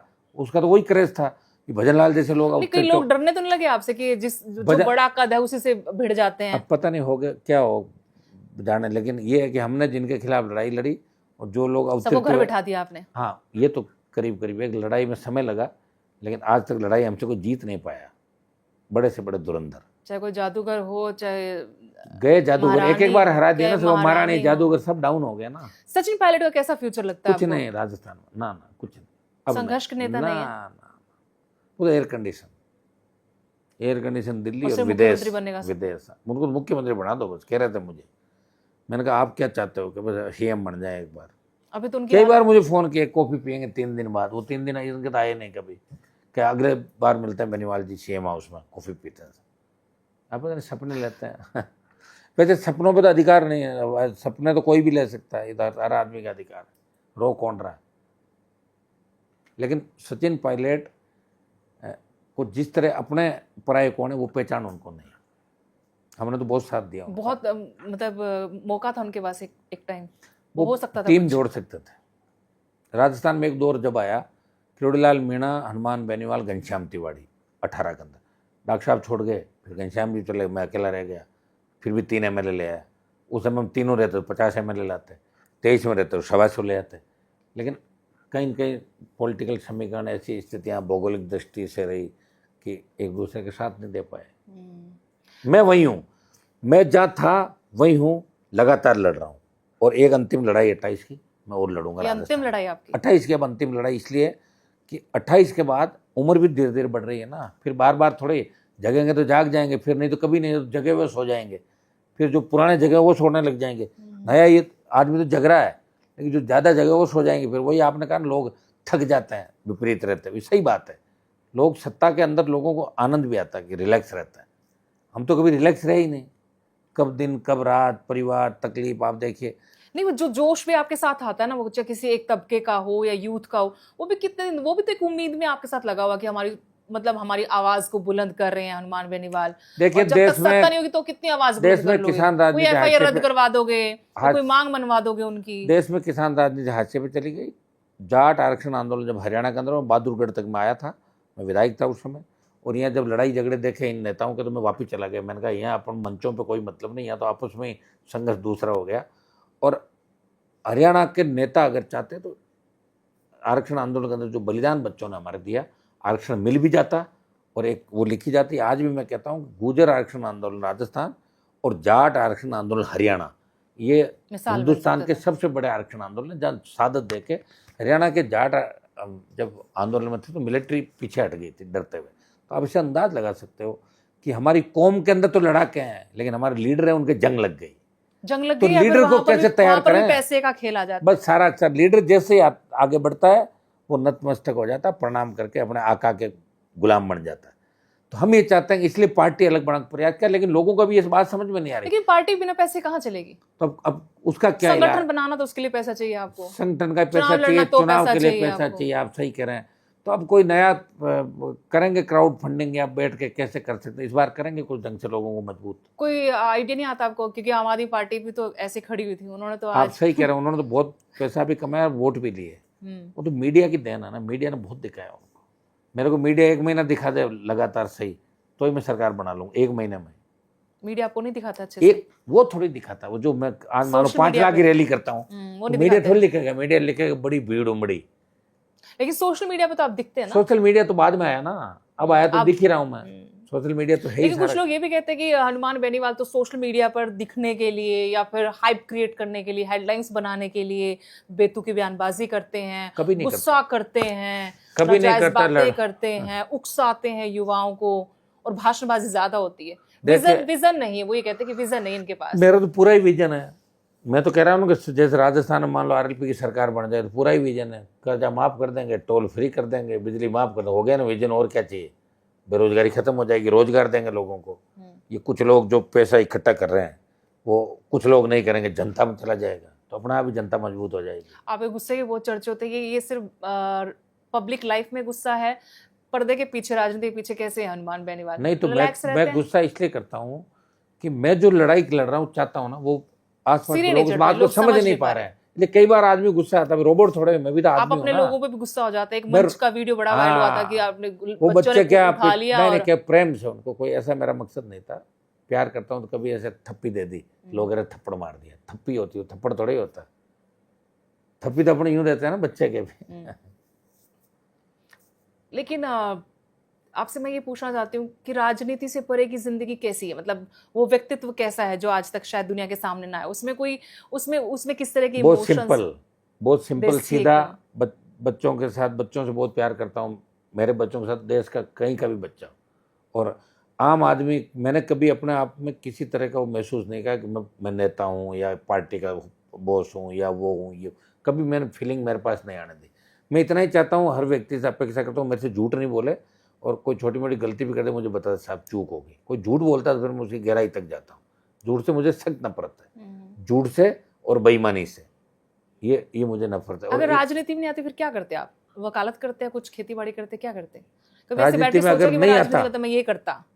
नहीं आता तो कैसे, मैं तो आता पक्का ही राजनीति में, सोच ही रखा था सोच ही रखा था। हाँ पक्का। स्टूडेंट पॉलिटिक्स ज्वाइन ही इसलिए की थी, अंदर तो कुछ तो क्रांतिकारी चलता था। शुरू से ही यही था ना, संघर्ष ही था, और संघर्ष को ही चुना शुरू से। और कभी सत्ता के लिए अपना जमीर नहीं बेचा, ऐसा कभी ट्राई नहीं किया कि मैं सत्ता में शामिल हो जाऊं। लोग दिन रात करते हैं, इसमें मिल जाऊं, ये कर लूं, बत्ती ले लूं, बंगला ले लूं, सुरक्षा ले लूं। इसी में मर गए आधे लोग, सिक्योरिटी के लिए, बंगले के लिए। दिल्ली में तो मरे ही नेता इसी के लिए, बंगला, सिक्योरिटी, ये जो सरकारी खर्चा, इसी में मारे गए नेता अपने।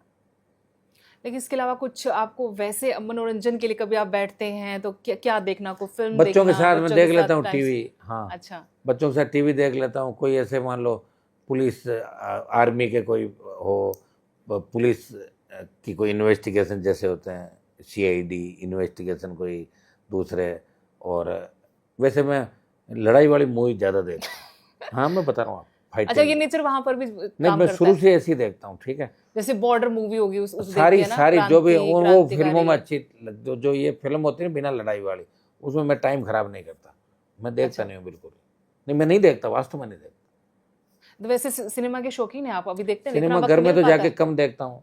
अपनी जिंदगी सिनेमा बना दिया आपने? नहीं नहीं, ऐसा भी नहीं है, लेकिन बहुत कहाँ टाइम मिलता है मुझे। हाँ। हजारों लोग तो उठते ही आ जाते हैं, सोता हूँ जब तक लोग नहीं जाते, उनकी व्यवस्था कराता हूँ आखिरी सोशल तक। मीडिया आप अपने आप हैंडल करते हैं, टीम रखी है आपने? नहीं नहीं, ऐसे ही बच्चे करते हैं, 1-2 बच्चे कर लेते हैं, बाकी आप देखते हो अपना कभी पीछे मुड़ के कि अच्छा ये बुरी बात कुछ तो viral हो गई देखता लोग? हूँ मैं। हाँ, है ना? ध्यान तो अच्छा रखता लगता होगा आपको? ना ठीक है, इतना कोई वो भी नहीं लगता। ऐसे ऐसे कई बार मैं सोचता भी, जैसे कई बार भाषण में इमोशनल हो जाता हूँ, बात फिर मैं सोचता हूँ मुझे नहीं होना चाहिए, ऐसा कई नहीं। बार बहुत गुस्से में आपको देखते, कई बार आप बहुत इमोशनल होकर बोलते हैं मेरे साथ तुम लोगों ने भी साथ दिया जिनके लिए मैं दिन रात मरता हाँ, सही हूँ, है, सही। सर्दी गर्मी बारिश।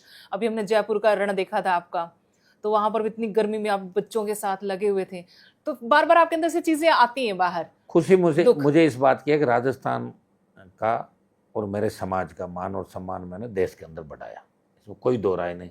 और आज अकेला भी मैं लोकसभा में बैठा रहता हूँ तो देश निश्चिंत रहें कि मेरे समाज के साथ साथ किसान, दलित, शोषित, पीड़ित तबके की आवाज़ रात तक वहाँ है। मैं अकेला ही बहुत हूँ, अकेला ही लड़ा हूँ विधानसभाओं में, लोकसभा में, और कभी मुझे डर नहीं लगा। आज भी मैं जब लोकसभा के अंदर गया था तो वैसे हमारे वो बड़े डंडे और वो अंदर तख्तियाँ ले जाने में बड़ी दिक्कत लगी, मैं लेके गया, जबरन ले गया था मैं, और उसको कहा कि हमारे बच्चे जिस तरह भील समाज के बच्चे झालावाड़ के अंदर गए, बिल्कुल हम बर्दाश्त नहीं करेंगे। इस तरह के दृश्य थोड़ी देख सकते हैं घर के अंदर। उस समय जब बात आती है तो कैसी विडंबना होती होगी। तो ऐसी चीज़ें मैं अपना आप ही करता हूँ, फिर मैं किसी को नहीं पूछता। मन नहीं कसोटता, क्योंकि आपके पास तो चलो आप एमपी हैं, जनता के नुमाइंदे हैं आप। झालावाड़ जैसी घटना घटती है, कोई देखने नहीं आता, फंड रिलीज है, लग नहीं रहा पैसा वहां पर। और आपने एक बड़ी अच्छी बात कही थी कि अधिकारियों के और राजनेताओं के बच्चे सरकारी स्कूलों, अमीरों के बच्चे सरकारी स्कूलों में पढ़े, तो अपना लेकिन वो तो अपने स्कूल कॉलेज खोल के बैठे हैं। हाँ, वो सब स्कूल कॉलेज खोल के बैठे हैं और दुनिया भर की छात्रवृत्तियां उठा रहे हैं और दुनिया भर के उन्होंने कोर्सेज ले लिए, बैठे बैठे हाजिरी लगा रहे हैं। पर हाजिरी के 50,000 रुपये लड़कों से ले रहे हैं। तो घर जा, हम भर देंगे, 50,000 रुपये दे दो, आप भरते रहेंगे। नेताओं ने करीब करीब कारोबार खोल लिया एक तरीके से, सब माइनिंग, हाँ, कॉलेज। तो अब नेता व्यापारी हो गए ना, फिर क्या फर्क रह जाएगा बताओ। राजनीति में आना ही नहीं चाहिए लोगों को। मैं तो कह रहा हूँ बैन कर देना चाहिए सरकार को। मैं मांग करूँगा कि जो व्यापारी है वो पॉलिटिक्स में नहीं आए। तो सेवा कैसे करेंगे हम बताओ, व्यापार करेंगे तो हमारे हित भी फिर व्यापारियों के पक्ष में, कैसे किसान जवान की बात कर पाएंगे। मैं उठाऊंगा इस मामले को इस बार कि भाई ये बैन करना चाहिए। अग्निवीर का मुद्दा फिर आपने उठाया, सेशन चल रहा है पार्लियामेंट का, लेकिन अग्निवीर का मुद्दा हरियाणा में उठाया कांग्रेस ने, लेकिन वो बात क्या सिर्फ कांग्रेस की तरफ से चुनाव तक रहेगी? देखिए, 2 लाख अग्निवीर जब आया तो सबसे पहले झंडे के साथ मैंने राजस्थान में आंदोलन किया। लाखों लोग, हजारों लोग आए थे। जोधपुर में 2 लाख जवानों की रैली करी अग्निवीर के खिलाफ। या ऑल पार्टी मीटिंग में पेपर फाड़ के फेंके, लोकसभा में फाड़ के फेंके पेपर, का अग्निवीर समाप्त होना चाहिए। और मैंने 23 के अंदर ये बात रखी विधानसभा के अंदर कि अगर मेरी सीटें जीती तो अग्निवीर के लिए हम दिल्ली के अंदर बैठ के हम करेंगे। डरी हुई सरकार ने 25% अग्निवीर की जगह 50% कर दिया कि 50 को हम रखेंगे, 50 ही वापस भेजेंगे। और मैं फिर आज कह रहा हूँ, आज जो मैंने बोला आगे और बोलूँगा। और जिस तरह दिल्ली घेरने की हम बात करें तो सरकार अग्निवीर को वापस ले लेगी और तभी सेना का मनोबल बढ़ेगा। अग्निवीर समाप्त होना चाहिए। सबसे ज़्यादा हरियाणा, राजस्थान, पंजाब, उत्तर प्रदेश, दिल्ली, ये इन इलाकों के बच्चे हमारे आते हैं, किसानों के, हमारे समाज के सबसे ज़्यादा बच्चे सेना में जाना चाहते हैं। आज मैंने ये बात भी कही थी।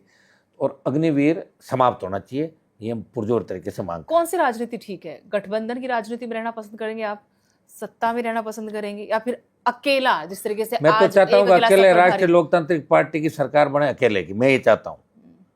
और अब की बार अगर मुझे लगेगा कि सरकार बनने के आसपास नहीं, तो कांग्रेस बीजेपी के खिलाफ जितने भी दल है उनके साथ तो हम हैं ही, वैसे ही अलायंस के अंदर रहते हैं।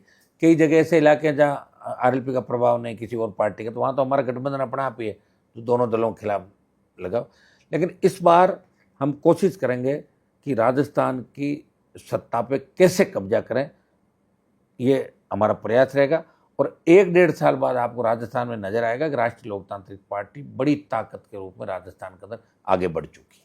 क्योंकि आप युवाओं के साथ जुड़े रहते हैं, इसलिए मैं आखिर में आपसे एक सवाल पूछना चाहती हूँ। सिर्फ राजस्थान की राजनीति में आपको भविष्य नजर आता है कि ये युवा चेहरा आगे चल के हनुमान बेनीवाल या कोई और उससे बड़ा नेता हो सकता है, कोई उससे बड़ा नेता बनेगा और जनता की आवाज सुनाएगा? हनुमान बेनीवाल तो नहीं बन सकता कोई भी, वो तो एक ही बना। सुनो मेरी बात, जिसने परोसी हुई थालियों को ठोकर मार दी, जिसने व्यवस्था को बदलने की लड़ाई लड़ ली, जो न प्रधानमंत्री से डरा न राष्ट्रपति से, किसी से नहीं डरा, वो अपनों के लिए लड़ता रहा। किसान आंदोलन मुझे याद है, जब मोदी बजट भाषण, बजट का स्पीच था, पहले दिन जब बजट आया था तो मैं बेल में अकेला ही कूद गया था, अकेला था। मैंने किसी को कहा मेरा वीडियो बना लो, कोई नहीं बना रहा था कि हम नहीं बनाएंगे साहब। और राष्ट्रपति के अभिभाषण पे मैंने नारेबाजी करके रोका और मैंने ट्वीट किया, ट्विटर पे डाला, तब कहा आपको बैन कर दे। मैंने कर देना बैन बाहर आके। तो मेरे को एक मामले मुझे कहा आप माफ़ी मांगो। मैंने कहा इस जन्म में नहीं, 7 जन्म में नहीं, माफ़ीनामा नहीं मेरे उसके अंदर। जो कह दिया वो हो गया और बोल दिया, उससे बेक नहीं होंगे। थूक के चाटने की आदत नहीं रही कभी भी, नफा नुकसान नहीं देखा। अभी वाइस प्रेसिडेंट इंडिया के उपराष्ट्रपति जगदीप धनखड़ जी, उन्होंने भी अचानक से इस्तीफा दे दिया, बड़ा हल्ला गुल्ला, उनसे इस्तीफा ले लिया, जाट का एक और विकेट गिर गया। देखिए, इस्तीफा लिया उनसे जबरन। और धनखड़ साहब को मैंने वोट दिया था विपक्ष में रहते हुए, मैं बीजेपी के साथ नहीं था, फिर भी वो हमारे समाज के थे, किसान थे, इसलिए हमने उनको वोट दिया। लेकिन दुर्भाग्य से 3 साल में कभी धनखड़ साहब ने सारे पॉलिटिकल पार्टियों को अपने वहाँ बुलाते थे, लेकिन मुझे कभी याद नहीं किया। ये मेरा उनको उलाना, मेरी तरफ से नाराजगी है। लेकिन धनखड़ साहब अगर आज मुंह खोल दे कि मेरे साथ ये अन्याय हुआ, तो देश का जाट सड़कों में उनके साथ आ जाएगा। लेकिन 6 महीने बाद अगर वो बोलेंगे, कोई नहीं उनके साथ आएगा। लेकिन हनुमान बेनीवाल क्या लीड करेंगे उस आंदोलन को? 100 कर ही रहा हूँ, मैं ही लीड कर रहा हूँ, और कौन करा? अगर धनखड़ साहब कुछ बोल देंगे तो साथ खड़े हो जाएंगे? 100% हो जाएंगे, साथ ही खड़े। सरकार के खिलाफ ही खड़ा हूँ मैं तो सरकार के खिलाफ ही तू और कहाँ हूँ बताओ मुझे? सरकार के खिलाफ कांग्रेस जैसी देशों के साथ ही रहा मैं तो। राजस्थान में इनका खाता नहीं खुला 2 बार, उनकी 11 सीट आ गई थी गठबंधन के अंदर। लास्ट में आप ऑडियंस को या यूथ को क्या मैसेज देना चाहते हैं? यूथ को मैं एक ही संदेश देना चाहता हूँ कि नशा जो बढ़ रहा है हरियाणा, पंजाब, राजस्थान, वेस्टर्न यूपी, दिल्ली और तमाम जगहों पे, नशे से आपको दूर रहना। क्योंकि एक बार नशे की जकड़ के अंदर आ गए, जो नए सिंथेटिक नशा एमडी, दूसरा आपका स्मैक, दूसरी जो चीज़ें, आप एक ही चीज़ का नशा रखें कि हमें हमारा कैरियर बनाना है, माता पिता का सीना चौड़ा हो, वो काम जवानों को, यूथ को करना है। और यूथ ही भारत का फ्यूचर है। तो आप अगर नशेड़ी बन के करोगे तो भारत का फ्यूचर ही फिर खत्म हो जाएगा। इसलिए भारत का फ्यूचर मजबूत, हमें दूसरी ताकतों से लड़ना, पाकिस्तान से लड़ना है, चाइना से लड़ना है, व्यवस्था से लड़ना है, बेरोजगारी से लड़ना, सबसे पहले यूथ को हमें रक्षक की भूमिका निभानी है, बेरोजगारी से लड़ना है, अपने उन लोगों को जिन्होंने ईमानदारी की राह पे चलते हुए तुम लोगों को तैयार किया, उनके सपनों के लिए भी लड़ना है, और गरीब के सपनों के लिए भी लड़ना है। कि न्याय कौन दिलाएगा? वो युवा दिलाएगा। वो युवा की तरफ जिस तरफ उंगली उठती है, वो युवा खुद ताकतवर होना चाहिए, मजबूत होना चाहिए, उसमें कोई भी अवगुण नहीं होना चाहिए, और हौसला होना चाहिए। मैंने देखा नौजवानों को छोटी छोटी बातों को सुसाइड कर लेते हैं, झगड़े कर लेते हैं, कत्ल कर लेते हैं। कुछ भी नहीं करना, ज़्यादा गुस्सा है तो एक बार पानी पी लो, 10 मिनट बैठ जाओ, फिर सोचो, और सोचने के बाद सब ठीक होगा। और उससे ही ज़्यादा लगेगा हमें कुछ नहीं मिला तो मेरे को याद कर लेगा हनुमान बेनीवाल, और मुझे पढ़ लेना कि इसके साथ क्या क्या तकलीफें 25-30 साल में पड़ी होगी। सब तकलीफ़ों को दूर करते हुए, सबसे लड़ते हुए, ये आप लोगों के लिए आपकी आवाज़ देश के अंदर बढ़ाए, एक छोटे से गांव से आके, और सब कुछ सत्ता का सुख छोड़ के वो इस देश के जवानों के लिए लड़ रहा है, और हर वर्ग के लिए लड़ रहा है। मुझे याद करोगे तो निश्चित रूप से आपको लगेगा कि हमारा भाई है जो हम सब के लिए लड़ रहा है, सारा सुख छोड़ के, तो अपना आप ठीक हो जाओगे। आप जल्दी, युवा नर्वस होता है, एक एग्जाम देता है, पास नहीं हुआ, सुसाइड कर लिया, एक बिजनेस किया, 2 लाख का घाटा हुआ, अरे मेरा घाटा हो गया, कहीं भी चला गया, किसी कोई फर्जी कंपनी खोल ली, ऑनलाइन गेमिंग में चले गए। कोई गलत काम आपको नहीं करना है, और निश्चित रूप से आने वाला भारत आपका है, ये मैं आपको विश्वास दिलाता हूँ देश के नौजवानों। चलिए, बहुत बहुत शुक्रिया, आपने वक्त निकाला। और मैं यही विश करूंगी, यही दुआ करूंगी कि आपको भगवान और ताकत दे, ताकि आप युवाओं की, लाखों लोगों की आवाज बने, जिनकी आवाज दबा दी जाती है, या फिर वो इस काबिल नहीं है इस समाज में, इस देश में, इस प्रदेश में, कि अपनी आवाज जहां पहुंचानी चाहिए, संसद तक, विधानसभा तक, वहां पहुंचा पाए। आप उनकी आवाज बने।